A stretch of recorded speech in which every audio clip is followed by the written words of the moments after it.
Bismillahirrahmanirrahim. Assalamualaikum warahmatullahi wabarakatuh. Waalaikumsalam. Alhamdulillahi ala ihsanih wa syukru lahu ala taufiqihi wa amtinanih wa ashhadu an la ilaha illallah wahdahu la syarika ta'ziman li sya'nih wa ashhadu anna Muhammadan abduhu wa rasuluh ad-da'i ila ridwanih sallallahu alaihi wa ala alihi wa ashabihi wa ikhwanih. Amma ba'd, fa ikhwani fid din wa akhwati fillah, kaum muslimin wal muslimat rahimani wa rahimakumullah. Semoga Allah Subhanahu wa ta'ala senantiasa mencurahkan rahmatnya kepada kita sekalian. Sesungguhnya akhir kehidupan kita itulah yang menentukan bagaimana perjalanan kita dalam hidup setelah mati. Sebagaimana sabda Nabi sallallahu alaihi wa ala alihi wasallam, innamal a'mal bi khawatimiha. Sesungguhnya amalan-amalan itu tergantung pada penutupannya. Oleh karenanya, hendaklah kita semuanya berusaha meraih akhir kehidupan yang baik. Dan Allah Subhanahu wa ta'ala telah mengabarkan kepada kita seperti apa akhir kehidupan yang baik tersebut. Di antaranya dalam surat Fussilat ayat ke-30. Allah Subhanahu wa ta'ala berfirman, innal ladzina qalu rabbunallahu thumma istaqamu. Sesungguhnya orang-orang yang mengatakan Rabb kami adalah Allah, kemudian mereka istiqamah, tatanazzalu alaihimul malaikatu, maka para malaikat akan turun kepada mereka. Para ulama ahli tafsir seperti Imam At-Tabari, Imam Ibnu Katsir dan yang lainnya menyebutkan dari para ulama salaf bahwa maksud malaikat turun kepada mereka indal ihtidar, menjelang kematian mereka, di akhir hayat mereka.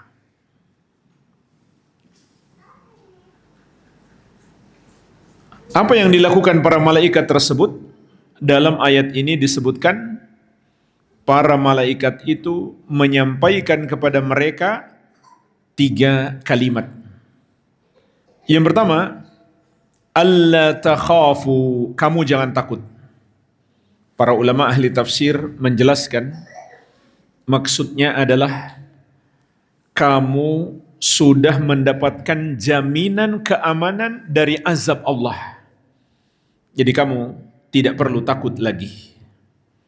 Itulah balasan bagi orang yang dalam hidupnya selalu takut kepada Allah Subhanahu wa ta'ala. Maka di akhir hayat Allah hilangkan rasa takutnya.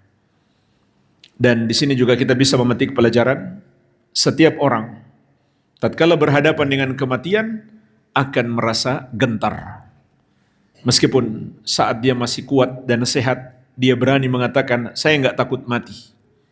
Tapi ketika dia sudah berhadapan dengan malaikat maut, pasti dia menjadi gentar. Karena tidak ada satu manusia pun yang bisa melawan malaikat maut.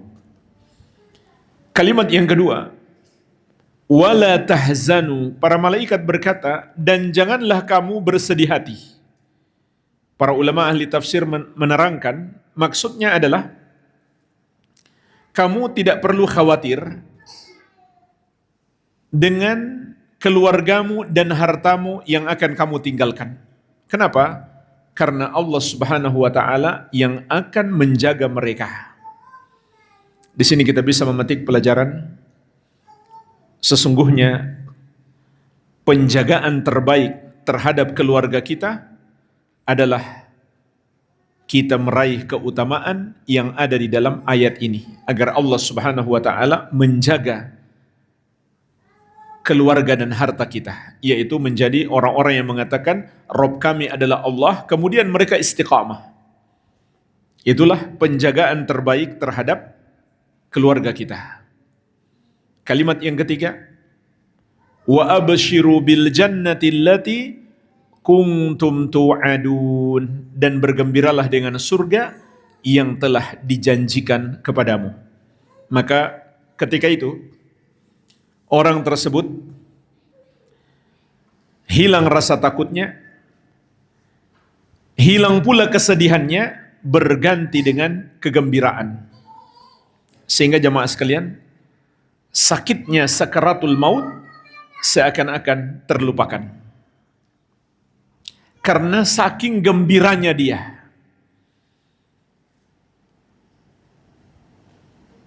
Kalau jamaah sekalian kita mendapatkan berita, kamu bulan ini dapat bonus 1 miliar.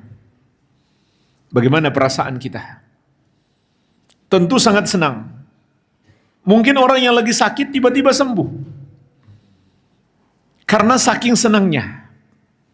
Padahal itu tidaklah seberapa dibandingkan dengan kabar gembira yang diberikan malaikat kepada orang yang hendak mati ini. Surga sudah menantimu. Bergembiralah dengan surga yang telah dijanjikan kepadamu. Dan inilah orang yang cinta berjumpa dengan Allah. Artinya, ketika dia mau mati, dia tidak merasa takut, tidak merasa sedih, bahkan dia bergembira. Karena dia ingin berjumpa dengan Allah Subhanahu wa taala. Sebagaimana dalam hadis yang diriwayatkan Al-Bukhari dan Muslim dari Ummul Mukminin Aisyah radhiyallahu anha, Rasulullah sallallahu alaihi wasallam bersabda, "Man ahabba liqa Allahi, ahabballahu liqa'ahu." Barang siapa yang cinta untuk berjumpa dengan Allah, maka Allah pun cinta untuk berjumpa dengannya. Wa man kariha liqa Allahi, karihallahu liqa'ahu. Dan barang siapa yang benci untuk berjumpa dengan Allah, maka Allah pun benci untuk berjumpa dengannya. Kata Ummul Mukminin Aisyah radhiyallahu anha, "Faqultu ya Rasulullah, akarahiyatul maut? Fakulluna nakrahul maut." Aku pun bertanya, wahai Rasulullah, apakah yang engkau maksudkan tidak suka mati? Itukah orang yang benci untuk berjumpa dengan Allah berarti dia nggak mau mati? Padahal kita semuanya nggak mau mati. Artinya itu tabiat manusia. Selalu berusaha menyelamatkan diri dari kematian. Apakah itu maksudnya orang yang tidak suka berjumpa dengan Allah? Qala, kata Nabi SAW, laisa kadzalik. Bukan itu yang dimaksud. Bukan itu yang dimaksud. Orang yang tidak suka mati, orang yang menyelamatkan diri dari kematian, bukan itu orang yang tidak mau berjumpa dengan Allah. Sehingga Allah pun tidak mau berjumpa dengannya. Walakin, akan tetapi kata beliau, al-mu'min idza busyira bi rahmatillahi wa ridwanihi wa jannatihi ahabba liqa Allahi fa ahabba Allahu liqa'ahu. Akan tetapi orang yang beriman itu apabila dia diberi kabar gembira dengan rahmat Allah, keridhaannya dan surganya, maka dia pun cinta untuk berjumpa dengan Allah, sehingga Allah pun cinta untuk berjumpa dengannya. Maka saat dia mau mati, dia merasa gembira. Meskipun keluarganya bersedih, namun dia malah bergembira. Wa innal kafira idza busyira bi'adzabillahi wa sakhatihi kariha liqa Allahi wa karihallahu liqa'ahu. Sedangkan orang yang kafir, apabila dia diberi berita tentang azab Allah dan kemurkaannya yang akan menimpanya, maka dia pun tidak suka berjumpa dengan Allah, maka Allah pun tidak suka untuk berjumpa dengannya. Jadi jemaah sekalian, Ini adalah ayat dan hadis yang berbicara tentang kematian yang sangat indah, kematian yang sepatutnya kita harapkan. Di akhir hayat turun malaikat untuk menyampaikan berita gembira kepadanya. Dan di surat Fussilat ayat ke-30, Allah Subhanahu wa taala menyebutkan siapa mereka itu yang akan mendapatkan anugerah ini. Innal ladzina qalu rabbunallahu tsumma istaqamu. Sesungguhnya mereka adalah orang-orang yang mengatakan Rabb kami adalah Allah, kemudian mereka istiqamah. Apa artinya mengatakan Rabb kami adalah Allah? Artinya kita menyatakan keimanan kita bahwa Rabb kita yang mencipta, menguasai dan mengatur seluruh makhluk, dan hanya Dia yang pantas disembah adalah Allah Subhanahu wa taala yang satu saja. Dan di sini ada faidah jemaah sekalian. Kalau disebutkan Rabb tanpa ilah, maka maknanya mencakup kedua-duanya. Jadi makna Rabbunallah di sini mencakup keimanan kepada Allah sebagai Rabb, juga mencakup keimanan kepada Allah sebagai Al-Ilah, sesembahan. Jadi ini adalah dua kata yang apabila disebutkan bersamaan maknanya berbeda. Rabb adalah yang mencipta, menguasai dan mengatur seluruh makhluk, dan Al-Ilah maknanya adalah sesembahan. Namun kalau disebutkan secara bersendirian Rabb saja, maka di situ mencakup makna ilah. Begitu pula kalau disebutkan ilah saja, maka di situ mencakup makna Rabb. Maka makna Rabbunallahu di sini, Rabb kita adalah Allah, adalah kita meyakini hanya Allah yang mencipta, menguasai dan mengatur seluruh makhluk, dan hanya Dia yang berhak disembah.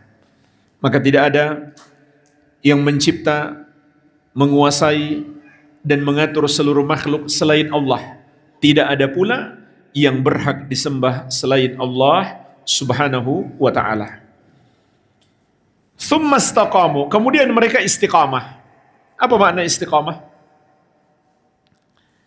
Ada 3 penafsiran disebutkan oleh Imam At-Tabari dan Imam Ibnu Katsir, dan ketiganya saling melengkapi. Penafsiran yang pertama dinukil dari sahabat yang mulia Abu Bakar As-Siddiq radhiyallahu anhu. Kata beliau, orang-orang yang istiqamah itu adalah humul ladzina lam yusyriku billahi syai'a. Orang-orang yang tidak mempersekutukan Allah dengan sesuatu apapun. Inilah makna istiqamah yang pertama. Jadi istiqamah itu adalah tidak mempersekutukan Allah dengan sesuatu apapun. Sehingga kalau kita melihat ada orang yang rajin ibadah, maka belum tentu dia orang yang istiqamah. Kalau dia berbuat syirik, maka dia bukan orang yang istiqamah. Karena jemaah sekalian, istiqamah di sini dalam makna syariat.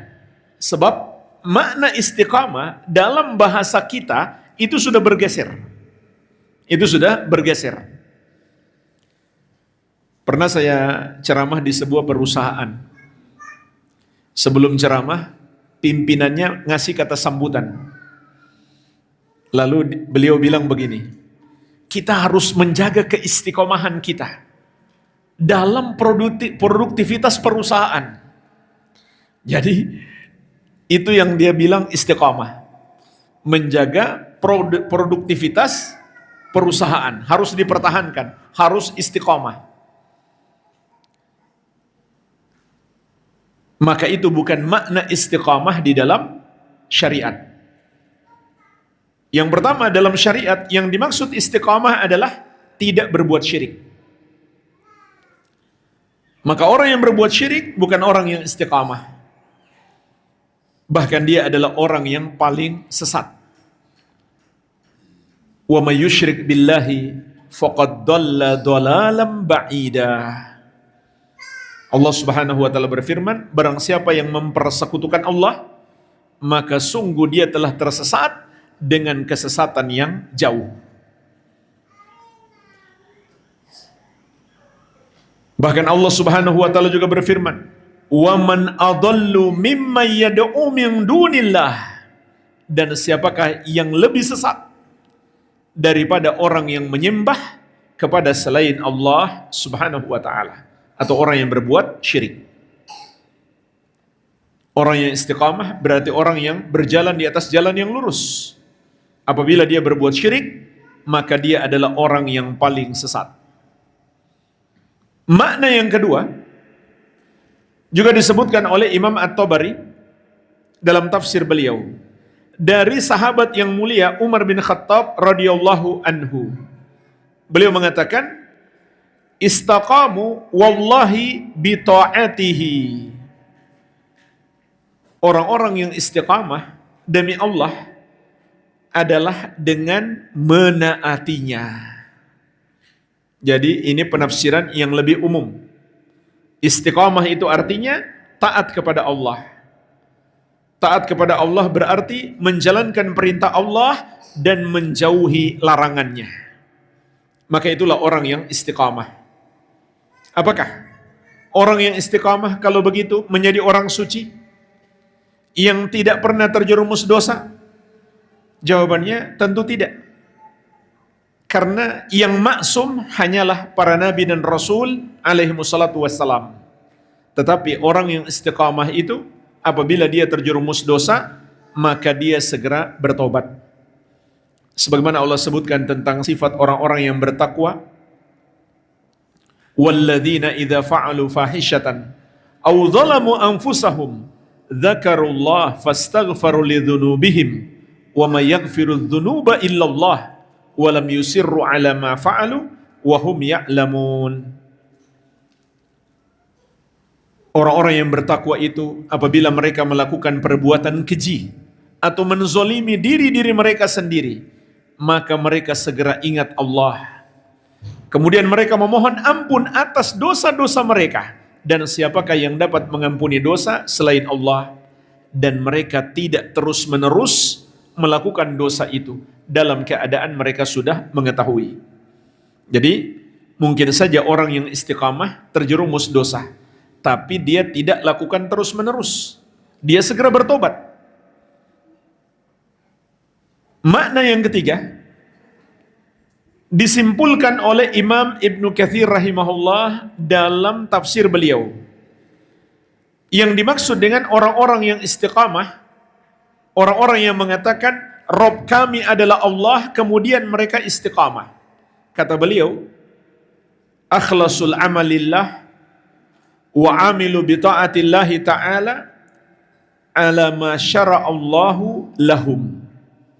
Mereka adalah orang-orang yang mengikhlaskan amalan hanya untuk Allah dan mereka mengamalkan ketaatan kepada Allah sesuai dengan apa yang Allah syariatkan untuk mereka. Yang Allah syariatkan untuk kita adalah syariat Nabi Muhammad sallallahu alaihi wa ala alihi wasallam.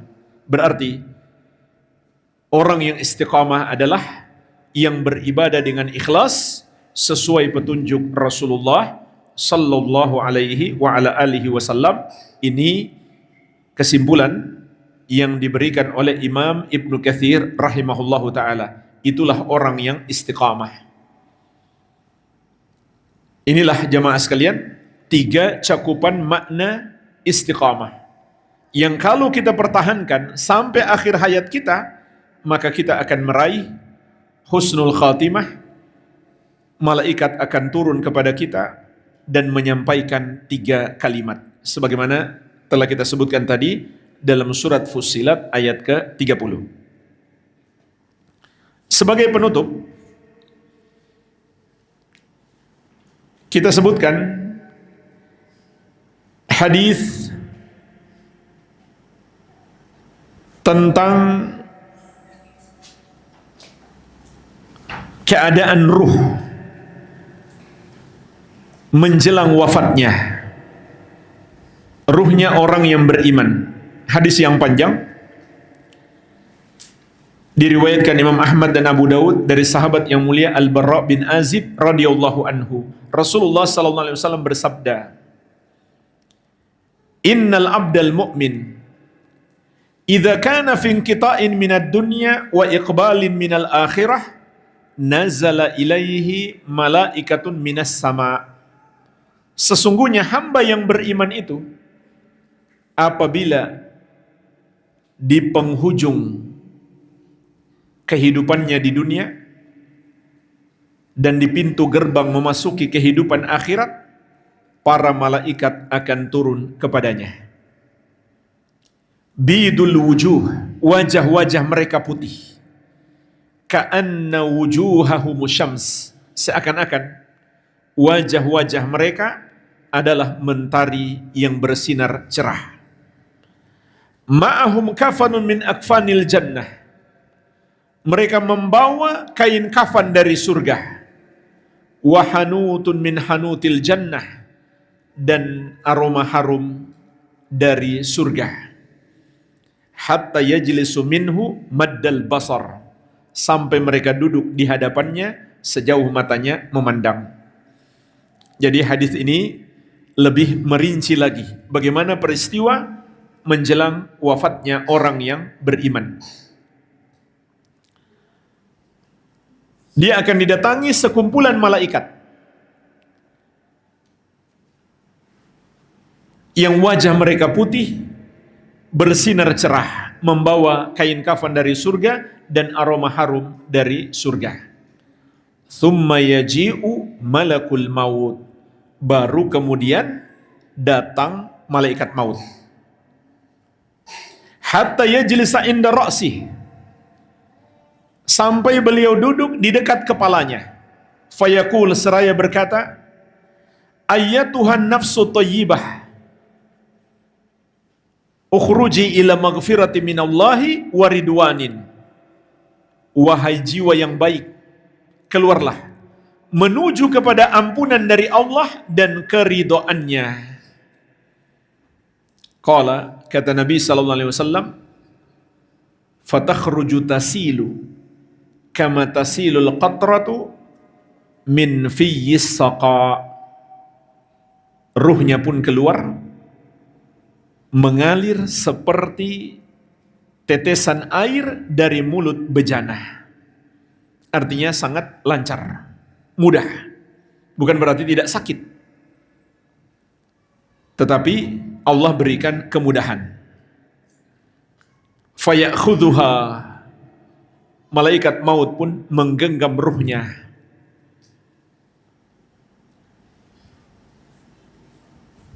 Fa idza akhadhaha lam yada'uha fi yadihi tarfat ain. Maka tatkala malaikat maut telah menggenggam ruhnya, mereka, yaitu para malaikat yang datang lebih dulu tadi, tidak membiarkannya di tangan malaikat maut walau hanya sekejap mata. Hatta ya'khudhuha fayaj'aluha fi dhalikal kafan wa fi dhalikal hanud. Mereka pun mengambilnya dan meletakkannya di kain kafan, di dalam aroma harum dari surga yang mereka bawa. Kemudian dia dibawa menuju ke atas untuk berjumpa dengan Allah Subhanahu wa ta'ala. Inilah jemaah sekalian, akhir kehidupan yang sangat indah. Sebaliknya, Rasulullah SAW mengabarkan kepada kita akhir kehidupan orang kafir. Bagaimana dahsyatnya kematian orang yang tidak beriman. Masih di hadis yang sama, beliau bersabda, wa innal abdal kafira idza kana fi inqita'in minad dunya wa iqbalin minal akhirah nazala ilaihi minas sama'i malaikatun giladun syidad. Dan sesungguhnya hamba yang kafir itu apabila di penghujung kehidupannya di dunia dan akan memasuki pintu gerbang kehidupan akhirat, maka turunlah malaikat kepadanya dari langit. Malaikat-malaikat itu kasar lagi keras, sudul wujuh, wajah-wajah mereka hitam. Ma'ahumul musuh minan nar, mereka membawa bejana dari neraka. Fayajlisuna minhu maddal basar, mereka pun duduk di hadapannya sejauh matanya memandang.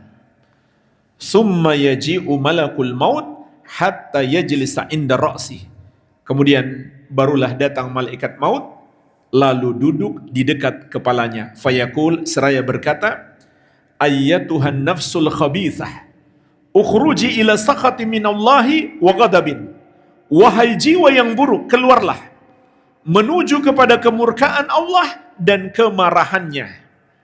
Qala, kata Nabi sallallahu alaihi wasallam, fatafarraqa fi jasadihi, dia pun berpencar ke seluruh jasadnya, nggak mau keluar, berpegang erat. Fayantazi'uha kama yuntaza'u sufud al-kathiru syu'ab minas sufil mablul, maka malaikat maut menarik ruhnya dengan keras seperti ditariknya besi yang memiliki banyak cabang yang digulung dengan kulit yang basah. Bayangkan jemaah sekalian, ada besi, banyak sekali cabangnya, lalu dibungkus, digulung atau dililit dengan kulit yang basah. Kemudian besi itu ditarik secara paksa, tanpa membuka gulungan kulit. Apa yang terjadi pada kulit tersebut? Akan tercabik-cabik. Maka itulah yang terjadi pada dirinya.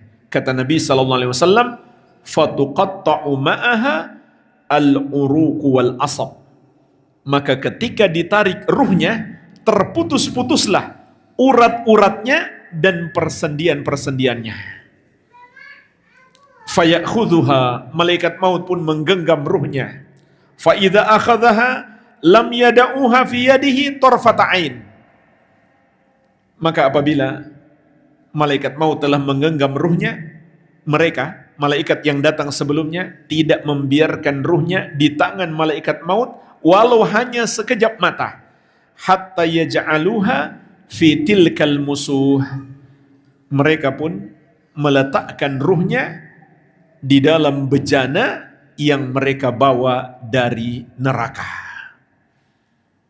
Pada akhirnya dia dibawa ke atas juga untuk berjumpa dengan Allah Subhanahu wa taala. Akan tetapi Allah tidak mau berjumpa dengannya, sehingga pintu langit ditutup baginya. Nabi SAW membaca surat Al-A'raf ayat ke-40. Innal ladzina kadzdzabu bi ayatina wastakbaru anha la tufattahu lahum abwabus sama wa la yadkhulunal jannata hatta yalijal jamalu fi sammil khiyat. Sesungguhnya orang-orang yang mendustakan ayat-ayat kami dan menyombongkan diri terhadapnya, tidak akan dibukakan untuk mereka pintu-pintu langit, dan mereka tidak akan masuk surga sampai onta bisa masuk ke lubang jarum. Artinya mustahil mereka masuk surga. Jadi dalam ayat ini dikatakan la tufattahu lahum abwabus sama, tidak dibukakan untuk mereka pintu-pintu langit. Artinya Allah tidak ridho berjumpa dengan mereka. Sehingga jangankan sampai ke atas langit yang ketujuh, langit yang pertama pun tidak dibukakan untuk mereka. Lalu apa yang terjadi pada mereka? Nabi SAW membaca surat Al-Hajj ayat ke-31. Wa may yusyrik billahi faka'annama kharra minas sama'i fatakhtafuhu tayr aw tahwi bihi rih fi makanin sahiq. Dan barang siapa yang mempersekutukan Allah, maka seakan dia jatuh dari langit, kemudian disambar oleh burung atau diterbangkan oleh angin sampai ke tempat yang sangat jauh. Ternyata jemaah sekalian, makna ayat ini, ruhnya itu dilempar dari langit ke bumi. Sebagaimana sabda Nabi sallallahu alaihi wasallam, "Fatutrahu ruhuhu minas sama'i tarhan hatta yaqa'a fi jasadihi." Ruhnya dilempar dari langit dengan satu lemparan sampai menyatu kembali dengan jasadnya untuk berhadapan dengan malaikat Munkar dan Nakir, lalu mendapatkan azab kubur. Itulah akhir kehidupan orang yang tidak beriman kepada Allah Subhanahu wa taala. Dan kesimpulannya, Rasulullah sallallahu alaihi wasallam menegaskan, "Man mata la yusyriku billahi syai'an dakhalal jannah, wa man mata yusyriku bihi syai'an dakhalan nar." Barang siapa mati dalam keadaan dia tidak mempersekutukan Allah dengan sesuatu apapun, maka dia pasti masuk surga. Dan barang siapa mati dalam keadaan dia mempersekutukan Allah dengan sesuatu apapun, maka dia pasti masuk neraka. Hadis yang mulia ini menjelaskan kepada kita, tauhid adalah kunci keselamatan kita kalau kita pertahankan sampai mati. Oleh karenanya Allah Subhanahu wa taala berfirman, "Wa'bud rabbaka hatta ya'tiyakal yakin." Beribadahlah kepada Rabbmu sampai datang kepadamu kematian.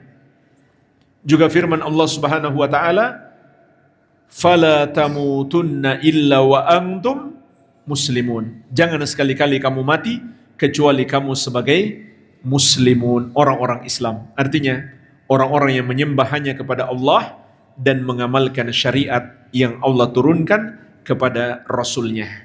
Itulah jemaah sekalian, akhir kehidupan yang baik yang hendaklah kita harapkan dan kita usahakan dalam kehidupan ini.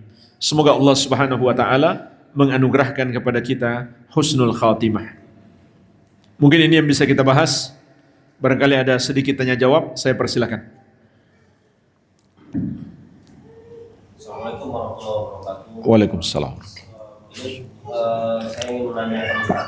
Ini saya ada sahabat dan orang tuanya itu bisa dikatakan seorang dukun. Dan bagaimana sikap seorang anak yang taat beribadah pada orang tuanya yang seorang dukun, Ustaz? Baik. Dan satu lagi Ustaz, adapun dengan ini sekarang rencananya dia ingin keluar dari rumah itu untuk meninggalkan orang tua.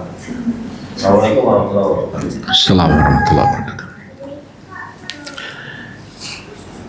Pertanyaan beliau yang pertama, bagaimana sikap seorang anak apabila orang tuanya seorang dukun?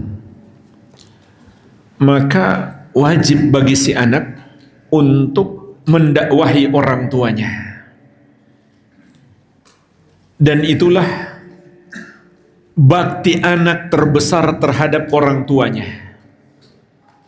Sahabat yang mulia Abu Hurairah radhiyallahu anhu mendakwahi ibunya yang kafir kepada Allah Subhanahu wa taala sampai alhamdulillah ibunya masuk Islam. Itu yang dilakukan oleh para sahabat terhadap orang tua mereka yang kafir. Juga yang dilakukan Nabi Ibrahim alaihissalam kepada ayahnya, yang dilakukan oleh Nabi Muhammad SAW kepada paman beliau Abu Thalib, karena Abu Thalib itu sudah seperti ayah sendiri bagi beliau. Abu Thalib memelihara Nabi SAW sejak kecil dan bahkan terus melindungi beliau ketika beliau dimusuhi oleh orang-orang musyrik Quraisy. Abu Thalib ikut berjuang dan berkorban. Namun dia sendiri ketika itu dalam keadaan kafir. Maka Nabi SAW terus mendakwahinya. Sampai kapan beliau dakwahi? Sampai di ranjang kematian Abu Thalib. Ketika Abu Thalib sudah sakit keras menjelang mati, Nabi SAW masih mendakwahi Abu Thalib. Ya ammi qul la ilaha illallah. kalimatan uhajjalaka biha indallah. Wahai paman, ucapkan la ilaha illallah, satu kalimat yang dengannya aku akan berhujjah untukmu di hadapan Allah. Namun Allah Subhanahu wa taala menakdirkan Abu Thalib tidak mau mengikuti Nabi Muhammad sallallahu alaihi wasallam sampai mati. Dia nggak mau masuk Islam. Makanya kisah ini juga memberi pelajaran kepada kita. Pertama, mendakwahi orang tua atau siapa saja waktunya adalah sampai akhir kehidupannya atau kita yang lebih dulu sampai di akhir kehidupan. Kenapa? Karena dakwah itu ibadah. Jadi nggak ada kata sudah cukup saya dakwahi orang tua saya. Terus dakwahi. Ini pelajaran yang sangat penting. Yang kedua, juga kita bisa petik pelajaran dari kisah dakwah Nabi sallallahu alaihi wasallam kepada Abu Thalib bahwa tugas kita hanya berusaha. Hidayah di tangan Allah. Nabi sallallahu alaihi wasallam saja tidak bisa memberikan hidayah kepada Abu Thalib. Bagaimana lagi kita? Jadi jangan difikirkan apakah dakwah kita akan diterima atau ditolak. Tugas kita adalah menyampaikan. Diterima atau ditolak, itu sudah urusan Allah Subhanahu wa ta'ala. Ini yang harus dilakukan si anak. Dan tetap dia berbakti kepada orang tuanya. Bahkan, andai orang tuanya memaksa dia melakukan kekafiran, dia pun harus tetap berbuat baik kepada orang tuanya. Sebagaimana firman Allah Subhanahu wa taala, "Wa in jahadaka ala an tusyrika bima laysa laka bihi ilmun fala tuti'huma." Apabila kedua orang tuamu memaksamu agar kamu mempersekutukan aku yang kamu pasti tidak punya ilmu tentang itu, maka jangan kamu taati keduanya. Wa sahibuhuma fid dunya ma'rufah, dan pergaulilah kedua orang tuamu tersebut di dunia dengan cara yang baik. Jadi orang tuanya kafir, bahkan memaksa anaknya kafir, kata Allah jangan ditaati. Tapi Allah juga mengatakan pergauli keduanya dengan baik. Jadi tetap dia berbakti kepada orang tuanya. Dan mudah-mudahan dengan dia berbuat baik kepada orang tuanya bisa melunakkan hati orang tuanya untuk menerima dakwahnya. Kalau dia punya rezeki, punya harta misalkan, kasih hadiah kepada orang tuanya. Ajak orang tuanya berbelanja misalkan, atau pergi ke restoran, setelah itu mampir ke tempat kajian. Ini juga cara berdakwah. Tidak harus kita ngomong langsung kepada orang tua kita. Di antara cara berdakwah yang bagus adalah ajak ke majelis ilmu. Siapa saja, orang tua kita, keluarga kita, teman kita, ajak ke majelis ilmu. Kalau dia seperti enggan untuk diajak ke majelis ilmu, ajak dulu ke toko HP. Belikan HP. Kalau nggak mampu ya sudah, belikan bakso saja. Supaya dia mau ikut ke majelis ilmu. Maksudnya di sini, kita lunakkan hatinya. Bagaimana caranya? Dengan berbuat baik kepadanya, supaya dia mau mengikuti dakwah kita. Ajak ke majelis ilmu, cara berdakwah yang mudah. Terutama kajian tauhid. Kemudian tulis pertanyaan di kertas tentang apa yang mau dinasihatkan kepada orangnya, biar ustadz yang menjawab.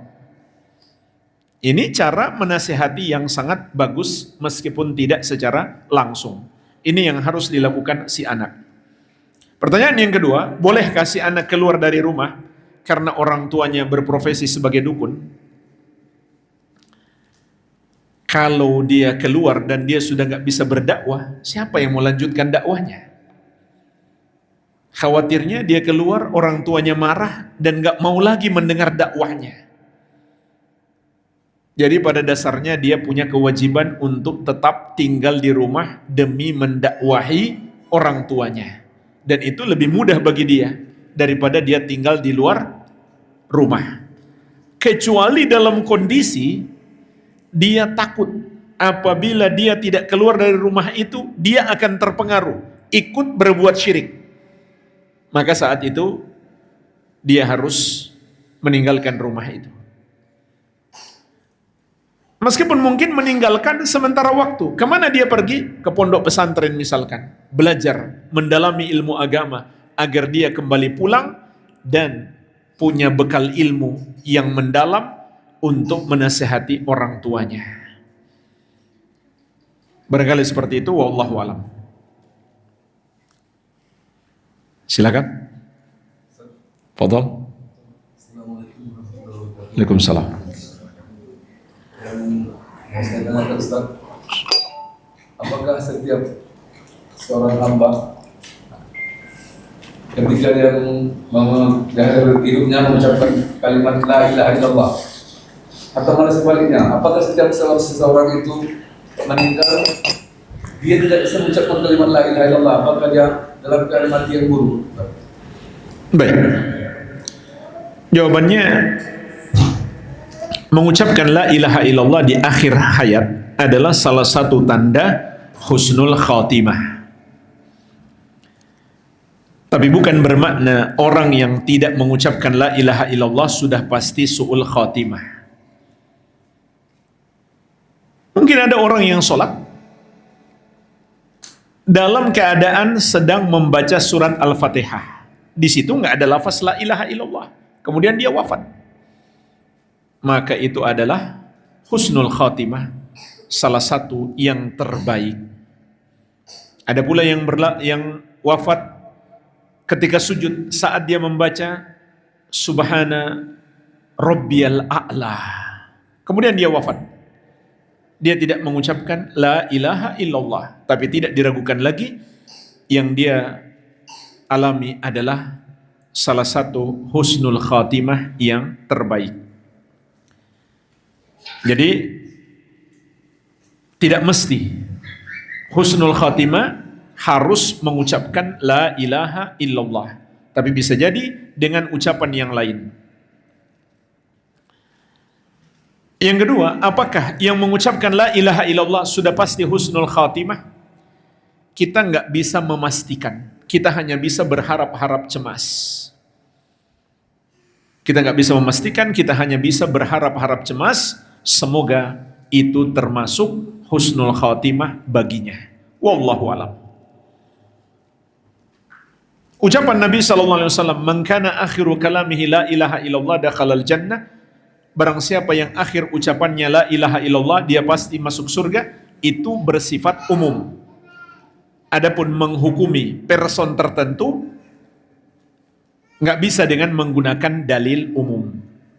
Tidak bisa dengan menggunakan dalil umum. Jadi nggak bisa kita memastikan person tertentu karena dia ucapkan la ilaha illallah pasti dia masuk surga. Tidak. Tapi kita hanya bisa berharap-harap cemas. Semoga dengan itu dia masuk surga. Wallahu alam.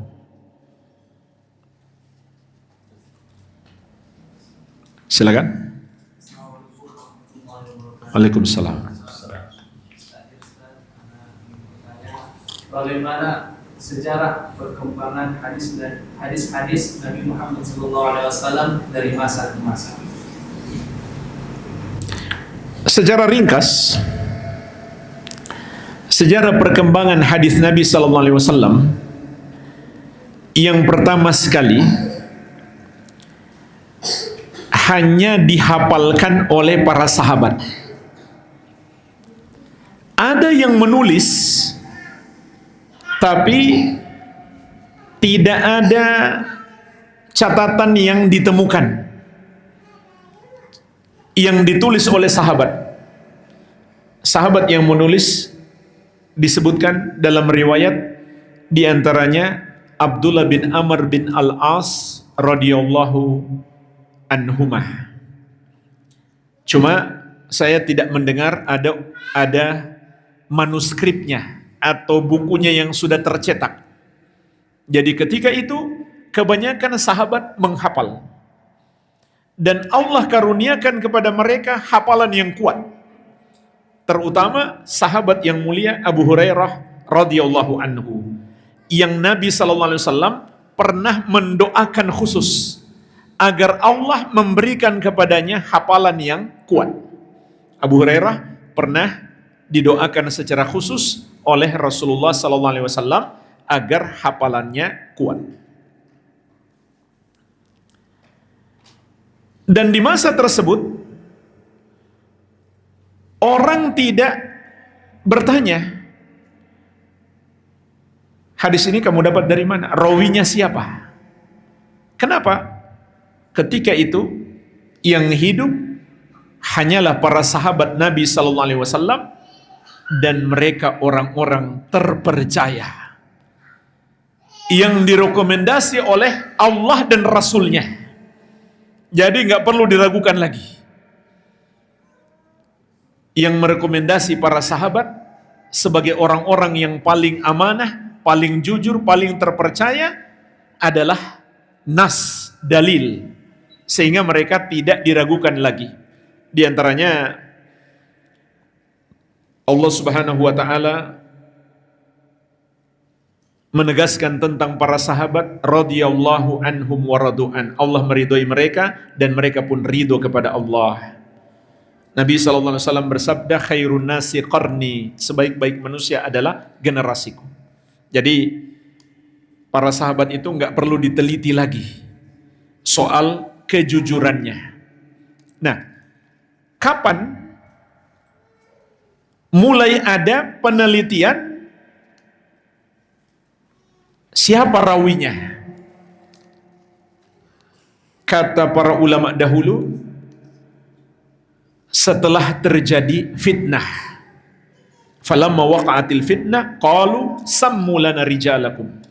Ketika terjadi fitnah, barulah ulama berkata, sebutkan para rawi kalian. Itu terjadi di masa tabi'in. Apa yang dimaksud dengan fitnah di sini? Mulai bermunculan kelompok sesat.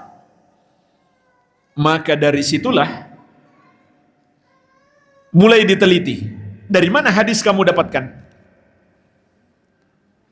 Dan yang diteliti adalah rawi setelah sahabat. Apakah dia terpercaya? Dan bagaimana dengan hafalannya? Demikian seterusnya sampai hari ini. Diteliti perawinya terpercaya atau tidak. Adapun mulai pembukuan hadis itu dari masa kepemimpinan Umar bin Abdul Aziz. Ini diantara yang tercatat di dalam sejarah. Karena ketika itu para sahabat Nabi SAW sudah banyak yang wafat.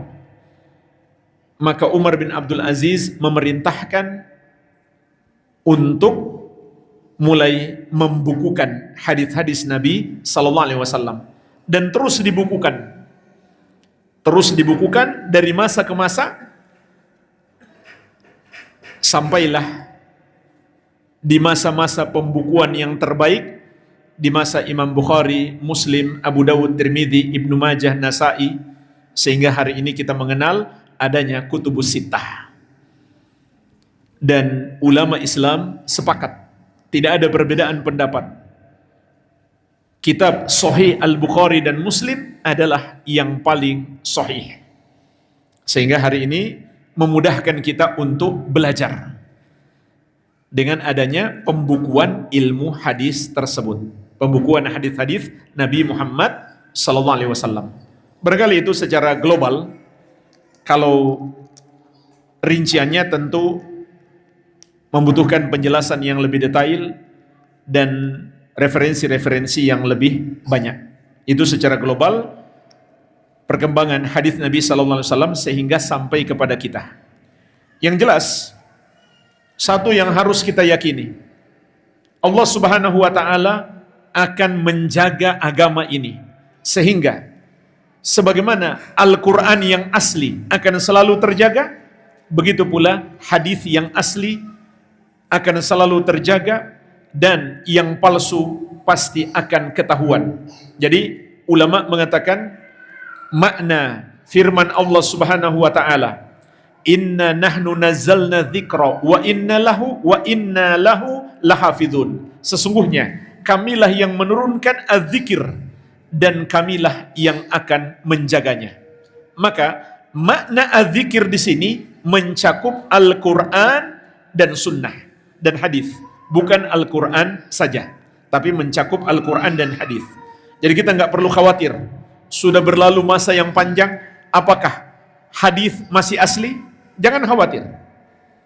Itulah sebabnya jemaah sekalian, dalam Islam ada 3 ilmu yang menjaga syariat, yang tidak dimiliki oleh agama manapun dan peradaban manapun di dunia ini. Pertama, ilmu sanad. Maka dengan adanya sanad, kita bisa memastikan hadis itu sahih atau tidak. Yang kedua, ilmu nasab. Dan ini juga membantu ilmu sanad. Jadi ketahuan nasab seseorang. Dan yang ketiga, ilmu i'rab. Ilmu dalam bahasa Arab untuk mengetahui harakat akhir sebuah kata. Sehingga jangankan berubah satu huruf, satu harakat saja berubah, ketahuan. Jangankan berubah satu kata, apalagi satu kalimat. Satu harakat saja ketahuan, asli atau tidak asli. Apakah harakatnya fathah atau dhamma atau kasrah, dengan ilmu i'rab bisa ketahuan. Jadi Allah pasti menjaga agama ini dengan menjaga Al-Quran dan hadis. Wallahu a'lam.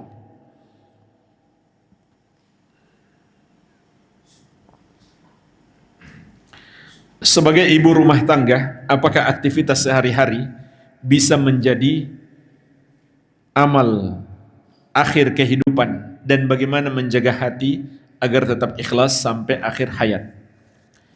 Seorang ibu rumah tangga memiliki ibadah yang sangat agung, yaitu berbakti kepada suami, berkhidmah kepada suami di rumah, dan mengurus anak-anak dengan baik, serta memberikan pendidikan terbaik untuk anak-anak.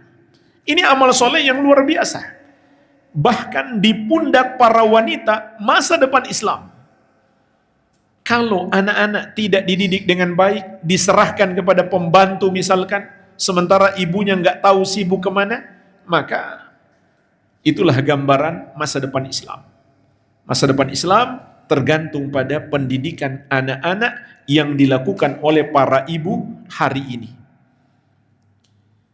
Ibarat sekolah, ibu itu wali kelasnya, sedangkan ayah kepala sekolah. Yang lebih banyak berinteraksi dengan anak adalah wali kelas. Makanya seorang wanita itu juga harus mendalami ilmu agama agar dia bisa mendidik anaknya dengan baik. Dan berbakti kepada suami itu pahalanya luar biasa. Pahalanya sangat besar. Ditambah lagi, wanita yang diam di rumah tidak keluar, itu juga ibadah. Sebagaimana perintah Allah Subhanahu wa taala, "Wa qarna fi buyutikunna wa la tabarrajna tabarrujal jahiliyatil ula." Wahai para wanita, tinggallah kalian di rumah-rumah kalian. Maksudnya jangan keluar kecuali ada kebutuhan mendesak. Dan ketika keluar, janganlah kamu bertabarruj seperti tabarruj para wanita jahiliyah dahulu, yaitu menampakkan kecantikan mereka.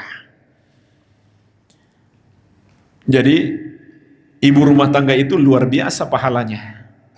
Tentu dia harus niatkan ibadah. Harus dia niatkan ibadah untuk menaati perintah Allah Subhanahu wa taala dan meneladani petunjuk-petunjuk Nabi Muhammad sallallahu alaihi wa ala alihi wasallam. Bagaimana menjaga hati agar tetap ikhlas sampai akhir hayat? Nomor 1, minta tolong kepada Allah Subhanahu wa taala. Di antara doa yang diajarkan Nabi SAW agar hati kita tidak terjerumus syirik adalah Allahumma inni a'udzubika an usyrika bika syai'an a'lamu wa astaghfiruka lima la a'lam. Ya Allah, aku meminta perlindungan kepadamu dari mempersekutukanmu yang aku ketahui, dan aku mohon ampun kepadamu yang tidak aku ketahui. Dan niat yang tidak ikhlas seperti menginginkan pujian orang, termasuk syirik yang disebut riya. Maka doa ini perlu kita baca dengan penuh kesungguhan. Yang kedua, selalu mengontrol hati kita sebelum beramal, sepanjang beramal, bahkan setelah beramal. Jadi bisa saja seseorang di awal dia ikhlas, tapi di pertengahan ibadah muncul riya. Maka harus selalu dia kontrol hatinya, jaga hatinya.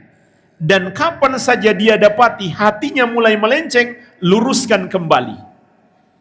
Dan itu termasuk berjuang di jalan Allah untuk menundukkan hawa nafsu. Memang ini tidak mudah. Mengucapkan mudah, tapi prakteknya tidak mudah. Sampai kata Imam Sufyan Ats-Tsauri rahimahullahu ta'ala, ma'alajtu syai'an ashadda alayya min niyati fa innaha tataqallabu alayya. Tidak ada yang lebih berat aku atasi melebihi penyakit dalam niatku, karena niatku itu selalu berubah-ubah. Jadi harus terus-menerus menjaganya. Kemudian ingat,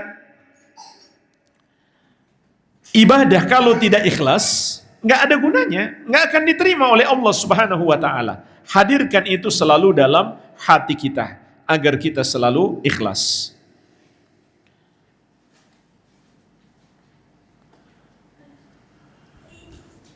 Bagaimana dengan orang yang beranggapan bahwa orang yang tidak berhukum dengan hukum Allah maka dia kafir? Kalau dia meyakini secara mutlak seperti itu, maka itu akidah Khawarij, bukan akidah Ahlus Sunnah. Bagaimana akidah Ahlus Sunnah? Perlu dirinci. Pada dasarnya, berhukum dengan selain hukum Allah adalah kufur asgar, kufur kecil. Bukan berarti dosanya kecil. Itu adalah dosa yang sangat besar, tapi tidak sampai menyebabkan pelakunya kafir. Dari mana kita tahu bahwa itu adalah kufur kecil? Dari para sahabat Nabi Muhammad sallallahu alaihi wasallam. Maka disinilah pentingnya merujuk kepada para sahabat. Ibnu Abbas radhiyallahu anhuma ketika menafsirkan firman Allah Subhanahu wa taala, "Wa man lam yahkum bima anzalallah faulaika humul kafirun." Barang siapa yang tidak berhukum dengan hukum yang Allah turunkan, maka mereka itulah orang-orang yang kafir. Kata Ibnu Abbas radhiyallahu anhuma, maksud kufur di sini adalah kufrun duna kufrin. Artinya kufur kecil. Itu pemahaman sahabat. Sehingga Imam As-Sam'ani rahimahullah, salah seorang imam ahli tafsir dari mazhab Syafi'i, menegaskan, menganggap kekufuran di sini adalah kufur besar adalah pemahaman Khawarij, bukan pemahaman ahli sunnati wal jamaah. Silakan dirujuk dalam tafsir As-Sam'ani. Kenapa jemaah sekalian para sahabat menghukumi itu kufur kecil? Karena mereka lebih tahu daripada kita tentang apa ayat itu turun. Jadi para sahabat meriwayatkan pada dasarnya turunnya ayat itu sedang berbicara tentang orang-orang kafir di masa itu, tentang orang-orang musyrik, bukan orang Islam. Sehingga ketika ayat ini ditujukan kepada kaum muslimin, maka kekufurannya berkurang. Bukan lagi kufur besar, melainkan kufur asgar. Meskipun zahir ayat adalah kufur besar.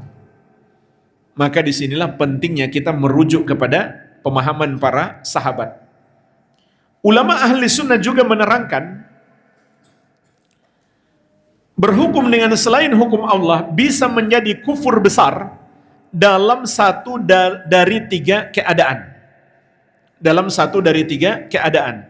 Yang pertama, apabila seseorang meyakini hukum buatan manusia, apakah itu hukum adat, hukum hasil musyawarah anggota dewan, atau hukum peninggalan penjajah, atau hukum internasional, dia yakin sama kedudukannya dengan hukum Allah, maka dia kafir, murtad, keluar dari Islam. Meskipun dia tidak bekerja di bidang hukum, dia cuma orang biasa, tapi dia punya keyakinan hukum adat, misalkan kedudukannya sama dengan hukum syariat, maka dia kafir, murtad, keluar dari Islam berdasarkan ijma ulama. Nggak ada perbedaan pendapat ulama. Yang kedua, kalau dia meyakini hukum manusia lebih baik daripada hukum Allah, maka ini lebih parah dibanding yang pertama. Dan di surat Al-Maidah juga Allah Subhanahu wa taala menegaskan, "Wa man ahsanu minallahi hukman liqaumin yuqinun." Dan siapakah yang lebih baik hukumnya daripada hukum Allah bagi orang-orang yang yakin, yaitu orang-orang yang beriman. Berarti orang yang tidak yakin hukum Allah lebih baik, dia bukan orang yang beriman.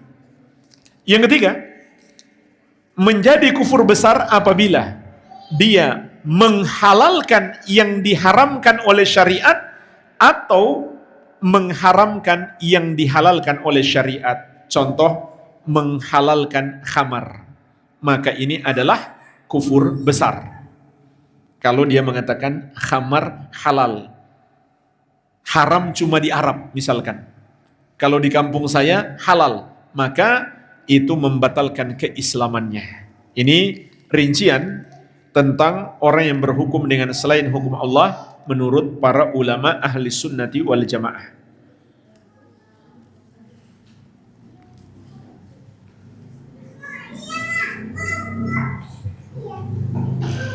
Bagaimana pendapat para ulama salaf tentang Imam As-Suyuti? Tidak ada pendapat ulama salaf tentang Imam As-Suyuti, karena beliau baru di abad ke-9 Hijriah kalau tidak salah. Ulama salaf sudah lama meninggal dunia. Beliau rahimahullah sama dengan ulama yang lainnya, bisa benar bisa salah. Dan zahir dalam banyak kitab beliau menganjurkan untuk berpegang teguh dengan Al-Quran dan Sunnah sesuai pemahaman ahli sunnati wal jamaah. Tetapi yang namanya ulama bisa benar bisa salah. Kalau benar kita ikuti, kalau salah jangan kita ikuti. Tapi apakah ada ulama yang menghukumi beliau sebagai ahlul bid'ah? Saya belum tahu. Zahir yang saya dapatkan dari kitab-kitab beliau sendiri itu melarang keras perbuatan bid'ah. Beliau melarang keras perbuatan bid'ah. Mungkin ada kesalahan, sesuatu yang bid'ah beliau menganjurkan untuk melakukannya. Tapi itu kita bawa kepada makna ketidaksengajaan, atau sampai disitulah ilmu beliau, bukan sesuatu yang sudah jelas bid'ah, yang beliau tahu bid'ah, lalu beliau membolehkannya, tidak. Banyak larangan-larangan dalam ucapan-ucapan Imam As-Suyuti, larangan berbuat bid'ah di dalam agama dan memerintahkan untuk mengikuti sunnah. Apakah ada ulama yang menghukumi beliau keluar dari sunnah? Saya belum tahu.